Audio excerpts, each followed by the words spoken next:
예수의 죽음과 속죄. 고린도후서 5장 19절에서 21절.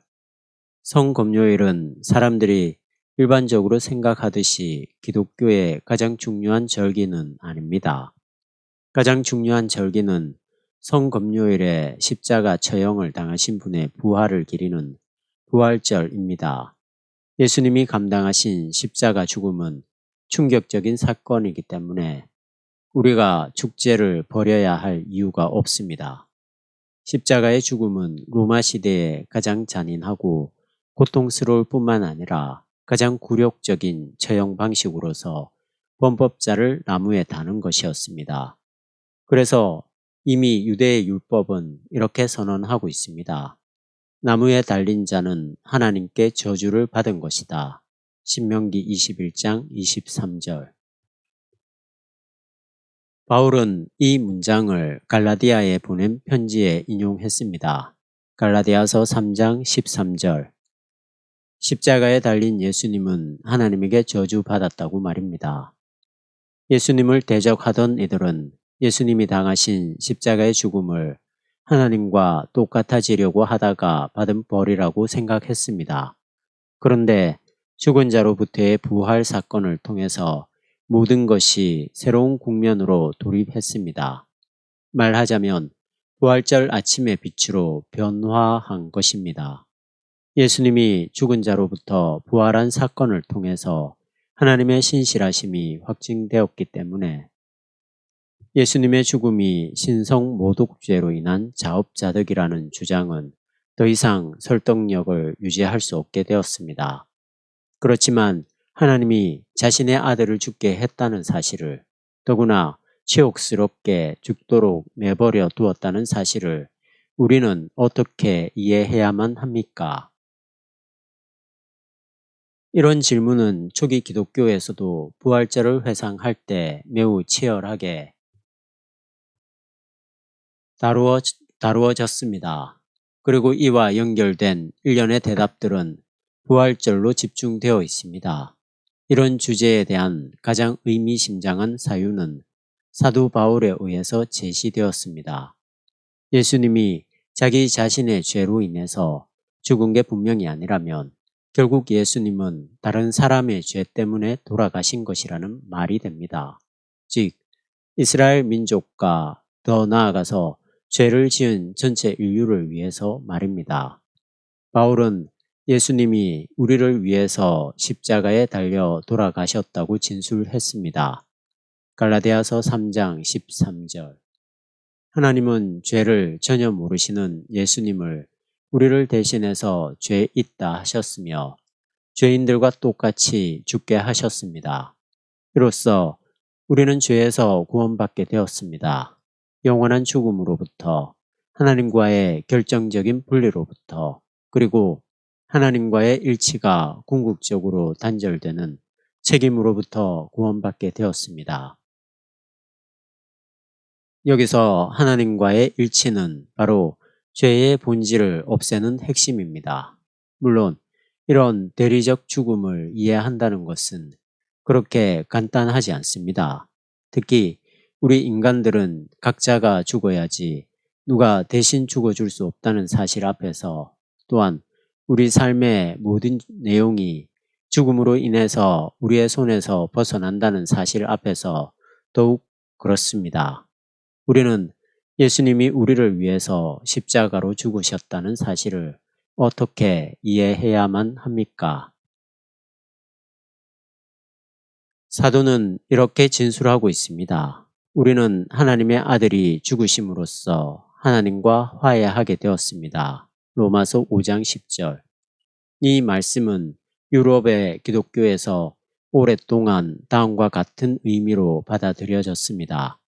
죄인들을 향하신 하나님의 진노를 진정시키고 하나님과 인간을 화해시키기 위해서 예수님은 죄가 없으셨는데도 하나님에게 희생 제물로 바쳐졌다고 말입니다. 그리스도가 희생당해 죽었다는 생각은 오늘도 여전히 일반적으로 받아들여지고 있는데 이것은 성서의 진술에 합당하지 않으며 사도 바울의 진술에도 역시 합당하지 않습니다. 바울에 따르면 하나님은 우리를 죄와 그 결과에서 해방하기 위해서 주도적으로 당신의 아들을 우리의 인간 세상에 보내셨습니다. 로마서 8장 3절. 하나님이 우리와 화해해야만 하는 게 아니라 죄로 인해서 하나님과 원수되었던 우리 인간이 하나님과 화해해야만 했습니다. 로마서 5장 10절. 그래서 바울은 이렇게 진술했습니다. 하나님은 그리스도 안에 계셨으며 이 세상을 자신과 화해시키셨습니다. 고린도 후서 5장 19절. 이 말은 물론 예수 그리스도의 죽음과 연관됩니다. 바울이 말하고 있듯이 예수 그리스도의 죽음 덕분으로 하나님은 우리의 잘못을 묻지 않으시기 때문입니다. 그리스도의 죽음이 하나님의 마음을 바꾸기 위한 희생이 결코 아니었다는 말씀을 어떻게 받아들여야만 합니까? 이 말씀을 이해하려면 우리는 우선 바울이 예수님의 죽음을 어떻게 생각했는가 하는 점에 관심을 기울여야 합니다. 오늘 우리가 다루고 있는 맥락과 연관된 중요한 진술이 로마서에도 있습니다. 예수님의 죽음은 하나님을 향한 복종이라는 표현이 바로 그것입니다. 로마서 5장 19절. 그리고 바울은 빌립보서에서도 이렇게 진술하고 있습니다. 예수님은 죽기까지, 즉 십자가에 죽기까지 복종하셨다라고 말입니다. 빌립보서 2장 8절. 이런 복종은 무엇을 말합니까? 이것은 복음서에 잘 나와 있습니다. 예수님은 하나님의 왕권이 가까이 이르렀다는 사실을 선포해야 할 사명을 아버지에게서 위임받았습니다. 그래서 예수님은 이 사명을 충실하게 지키셨습니다. 비록 이 사명이 예수님을 불확실한 상황 속으로 내몰고 말았음에도 불구하고 말입니다. 이게 구체적으로 무슨 의미입니까? 하나님의 왕권이 예수님의 복음을 믿는 사람들에게 이미 여기서 시작되었으며 그래서 그들이 질병과 귀신 들림에서 구원받았다는 사실을 선포함으로써 예수님 스스로 하나님 왕권의 시작을 위한 중재자로서 등장한 것입니다. 이것이 예수님을 반대하는 사람들에게는 용서받을 수 없는 불손이었습니다. 요한복음서의 보도에 따르면 그들은 예수님에게 당신은 도대체 누구란 말이요? 하고 물었습니다. 요한복음 8장 53절. 예수님이 사람에 불과한 주제에 스스로 하나님과 같아지려 한다는 것입니다. 요한복음 5장 18절, 10장 33절. 이것은 예수님이 자신의 복음 선포를 통해서 불가피하게 빠져든 불확실성입니다. 왜냐하면 이런 복음 선포를 받아들인 사람들에게는 실제로 하나님의 나라가 이미 시작했기 때문입니다. 그들은 자신의 삶을 이미 여기서 완전하게 하나님의 왕권에 맡겼습니다. 이렇게 하나님의 통치는 예수님을 통해서 실제로 이미 현재가 되었습니다. 바로 여기에는 예수님의 생명을 담보한 불확실성이 놓여 있었습니다.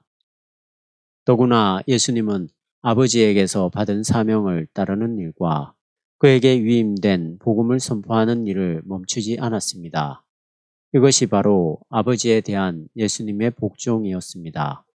그러나 예수님의 이런 복종이 그를 반대하는 사람들에게는 하나님과 동등해지려는 것 같이 보임으로써 결국 죽음에까지 이르게 되었습니다. 유대 관원들에게 끌려가서 신문받은 다음 로마 사람들에게 양도되었다가 결국 십자가에 죽게 되었습니다. 부활절 아침 예수님의 부활의 빛에서 이제 이 불확실성은 제거되었습니다. 이 불확실성은 예수님의 지상 활동을 지배하던 것이었습니다. 예수님은 이제 하늘에 계신 아버지에게 죽기까지 복종하신 아들로 증명되었습니다. 그렇지만 예수님은 왜 자신의 죽음을 통해서 인간을 하나님과 화해하게 하셨습니까? 이것이 바로 예수님이 하나님의 아들로서 죽어야 할 우리의 운명을 해결함으로써 우리가 죽음에서 더 이상 하나님과 분리되지 않게 하셨다는 것입니다. 하나님과의 분리, 그리고 그의 영원한 생명과의 분리는 곧 우리가 하나님과 원수되게 한 것입니다. 그것은 우리가 하나님에게서 떨어져 나가게 하는 권원적인 죄입니다. 그런데 죽음은 하나님과 이런 분리를 확정합니다. 이런 점에서 죄와 죽음은 서로 때려야 뗄 수 없을 정도로 연관되어 있습니다. 생명의 원천인 하나님에게서 떨어져 나온다는 것은 결국 이미 죽음을 내포하고 있습니다. 그러나 예수님의 죽음은 예수님을 하나님에게서 끊어내지 못했기 때문에, 또한 이와는 완전히 반대로 이런 죽음이 하나님을 향한 예수님의 복종이며 동시에 그 결과이기 때문에 우리는 우리의 죽음을 예수님의 죽음과 연결할 기회를 얻게 되었습니다. 그래서 우리는 죽는다고 해도 더는 하나님과 분리되지 않습니다. 예수님의 죽음과 연결됨으로써 우리는 하나님의 영원한 생명과 하나 되어서 예수님의 부활 생명에 참여한다는 희망을 얻었습니다. 이것은 세례를 통해서 발생합니다. 세례는 죽어야 할 우리의 생명을 그리스도의 죽음 안으로 끌어들입니다. 그래서 우리는 그리스도와 함께 생명을, 즉 영원한 생명을 얻습니다. 그리고 이를 통해서 우리는 하나님과 화해하며 그의 생명과 하나 될 수 있습니다. 예수님의 죽음은 한편으로는 하나님에게서 받은 사명, 즉 하나님의 왕권을 선포하라는 사명에 복종한 결과입니다. 그러나 다른 한편으로 그 죽음은 하나님에 의해서 우리가 구원받을 수단이 되었습니다. 왜냐하면 우리는 죽는다고 해도 더 이상 하나님과 분리되지 않으며 또한 그의 영원한 생명과도 분리되지 않는 게 틀림없기 때문입니다. 이로써 예수님의 죽음은 새로운 전망을 얻게 되었습니다. 곧 예수님의 죽음을 통해서 인류를 향한 하나님의 뜻이 실현된 것입니다. 만약 예수님이 하나님 통치의 구원을 선포해야 한다는 사명, 만약 예수님이 하나님 통치의 구원을 선포해야 한다는 사명, 즉 하나님에게서 받은 그 사명을 감당한 결과로서 죽어야만 했다면 여전히 다음과 같은 질문이 남습니다. 하나님은 예수님이 그의 사명에 복종하기 위해서 이렇게 비싼 값을 치르도록 내버려 둔 까닭이 무엇입니까? 이 질문에 대한 대답은 이렇습니다. 예수님은 이를 통해서 사람들에게 결정적으로 구원받을 수 있는 통로를 여셨습니다. 즉, 죽음을 극복하고 하나님의 영원한 생명에 참여할 수 있게 했다는 말입니다. 이것은 하나님이 우리와 맺으신 새로운 약속입니다. 예수님이 마지막 만찬 때 제자들에게 주신 이 약속의 토대는 곧 예수님의 피에 있습니다. 예수님의 죽음을 보시고 하나님은 사람들의 책임을 면제하셨습니다. 즉, 죽음에서 하나님과 최종적으로 분리되어야 할 그 필연의 길을 우리가 가지 않도록 하나님은 우리의 죄를 제거하셨습니다. 우리는 그런 점을 늘 조심스럽게 살펴보아야 합니다. 왜냐하면 하나님의 아들은 여전히 죽음에서 우리와 연결되어 있고 따라서 새로운 생명에 참여하게 된다는 희망이 예수님의 부활로 보증하고 있기 때문입니다. 이런 의미에서 예수님은 결국 우리를 위해서 돌아가신 것입니다. 그는 자신의 생명을 하나님에게 복종하는 데 바치셨습니다. 그런데 이것은 곧 우리를 위한 것입니다. 우리의 구원을 위한 것, 하나님과 분리되는 모든 것을 이겨내고 하나님과 그 생명과 우리가 하나가 될 수 있도록 하기 위한 것입니다. 따라서 우리 모두는 예수님의 죽음을 거듭해서 감사해야 합니다. 예수님이 우리에게 물려주신 성만찬에 참여하면서 우리가 감사를 드리듯이 말입니다. 우리의 모든 생각을 뛰어넘으시는 하나님의 평화가 여러분에게 함께 하시기를 바랍니다. 우리의 생각과 마음을 예수 그리스도와 하나가 되도록 보증하는 그 평화 말입니다. 2000년 성금요일 민헨 마테우스 교회